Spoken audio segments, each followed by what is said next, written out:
சரி ஓகே துர்கா, நீ பாத்துக்கோ, நான் வந்துடுறேன். ஒரு நிமிஷம், நானும் கூட வந்து பேசுறேன். நீ எதுக்கு ஹாசினி? நானும் பேசினா கொஞ்சம் பெட்டரா இருக்கும்னு தோணுது.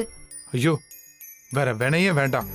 அவங்க வீட்டுல எல்லாருமே உங்க மேல பயங்கர கொலை வெறியில இருக்காங்க. நீங்க அங்க போனா கண்டிப்பா பிரச்சனை பண்ணுவாங்க.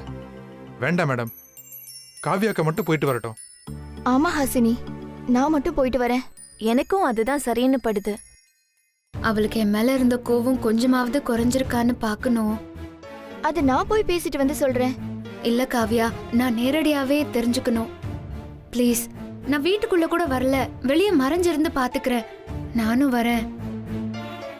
மேடம் வேண்டாம் மேடம், சொன்னா கேளுங்க. பரவாயில்ல கிருஷ்ணா, ஹாசினி அவங்க கண்ணுல பட்டாதானே பிரச்சனை, பாத்துக்கலாம். நீ வா ஹாசினி. இல்லங்க, அது விடு கிருஷ்ணா, ஹாசினி வீட்டுக்கு வெளியில மறைஞ்சுதானே நிக்க போறாங்க. அவங்க திருப்திக்காக போயிட்டு வரட்டும். அதான் காவியா கூட இருக்கால. நீங்க போயிட்டு வாங்க ஹாசினி. சரி, நானே டிராப் பண்றேன். இல்ல கிருஷ்ணா, உன் ஆட்டோ அந்த ஏரியால எல்லாருக்கும் தெரியும், அதனால நீ வர வேண்டாம். வேணும்னா பக்கத்துல இருக்க ஆட்டோ ஸ்டாண்ட்ல விட்டுரு, நாங்க வேற ஆட்டோல போய்க்கிறோம். சரிங்க, வாங்க. போயிட்டு வரேங்க. ஆ. ம்.